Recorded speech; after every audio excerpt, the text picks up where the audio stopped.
Hi everyone, I'm Guy Andrews and welcome to Guy's Garage. This is my YouTube channel. So it's just me, one camera, or two, no one keeps stopping. But yeah, I just love cars and I get out and test as many different cars as I can.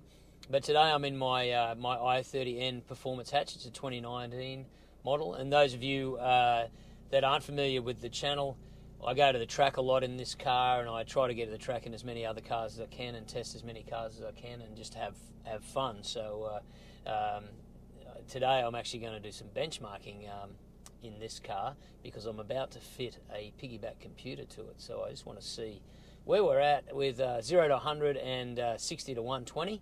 I've already got some great benchmark times at racetrack, and in a few days' time I'm going to head to the racetrack and retest the car at the track with the piggyback computer on it and see if it makes any track improvements. So I'll tell you more about the piggyback and the installation process later in the video, but let's get this benchmark down. About to do an acceleration run. Now the mods in this car are just lowering springs, a res delete. I've got Nankang CRS tyres on some 18 by 9 inch Enki wheels, and a race seat, as you can see, which took a fair bit of weight out of from the electric seat, so it took quite a bit of weight out. That combined with the rear seat delete, we've got about 70 kilos out of the car, which does make a difference. Let's get this run done now while there's no traffic.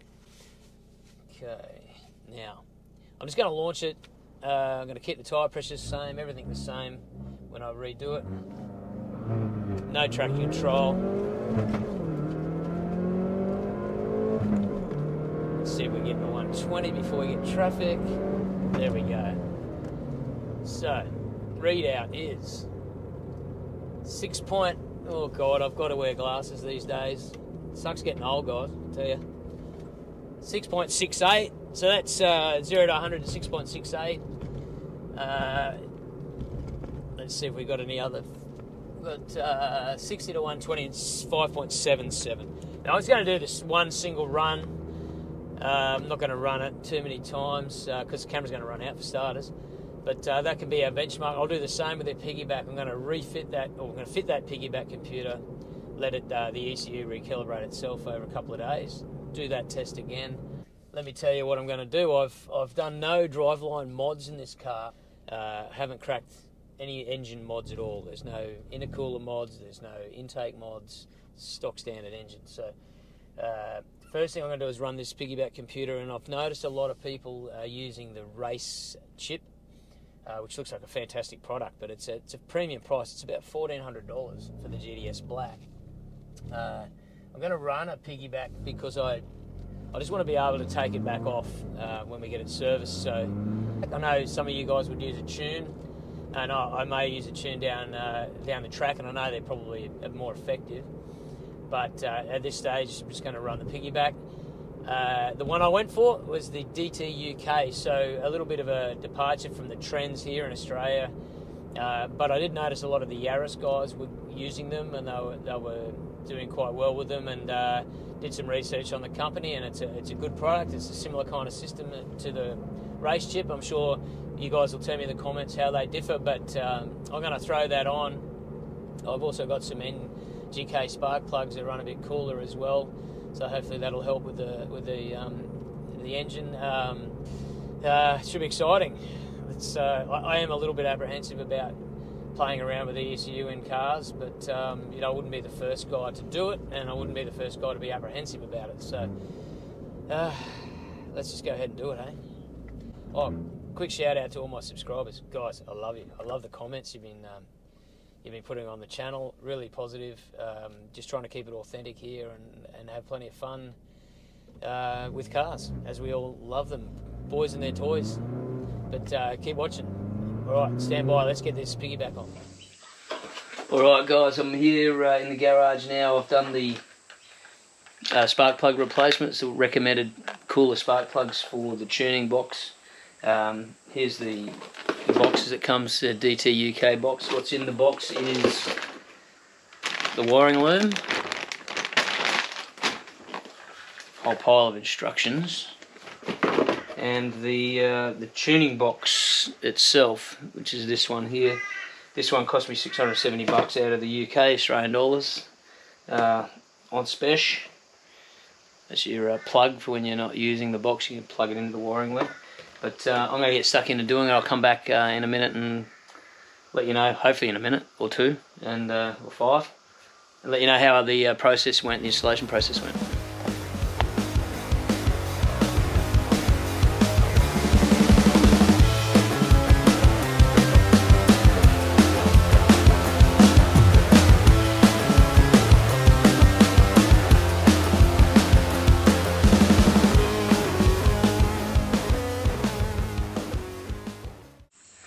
Well, it's all fitted. It was a relatively simple process. I just took the air box off to access the boost pressure sensor underneath.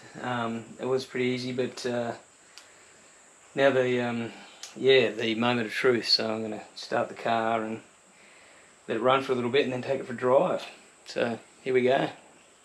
It's a bit of voodoo magic, really, isn't it? Like, strap this box on, connect a couple of leads and get, well, they're claiming from 275 PS to 313.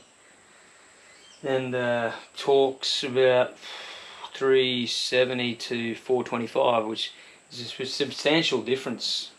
So let's see, there's a few different settings the DTUK one can run, plus or minus the one that it comes with. So I'm just going to put it in standard at 0, they call it, and then I can go plus or minus depending if it throws an engine code or not, depending on the sensitivity of your sensors that you're connected to. So let's hope it all goes to plan, no engine codes.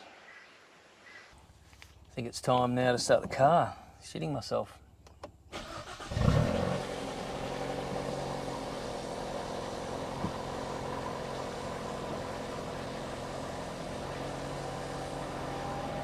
No engine lights. Let's go to instrument cluster. That's cool.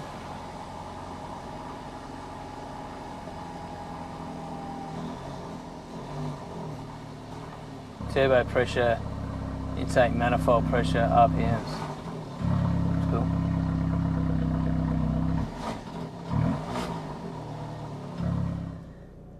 Alright, I pulled over in the same location I did the baseline testing the other day, but we've been raining for a few days and it's sprinkling here, so the traction's going to be maybe an issue. It's definitely getting worse, so I'm just going to get this run done. Just like the other day, I was going to hit it. We've got the DTUK box set, it's in sport, set on 0. We can go minus and plus zeros. There's sport, dynamic and efficiency. All have different maps and different torque deliveries, different feels. Yeah, it's getting wetter and wetter, so I'm going to run this. We've got the race box here just to compare. Standard 0 to 106.68 seconds.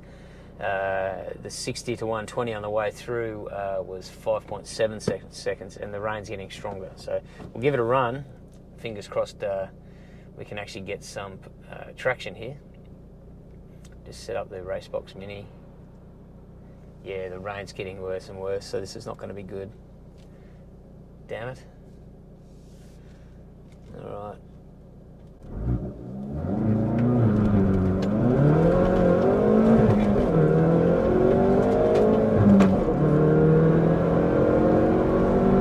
Man, it feels stronger.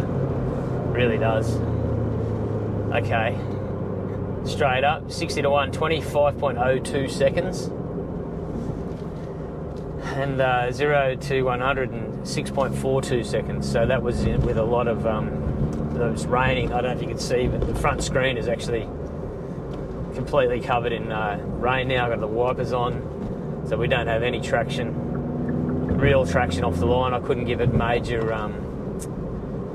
gas, but how's that 60 to 120, 7.7 tenths faster, and the car is stronger. I really haven't had a chance to enjoy it.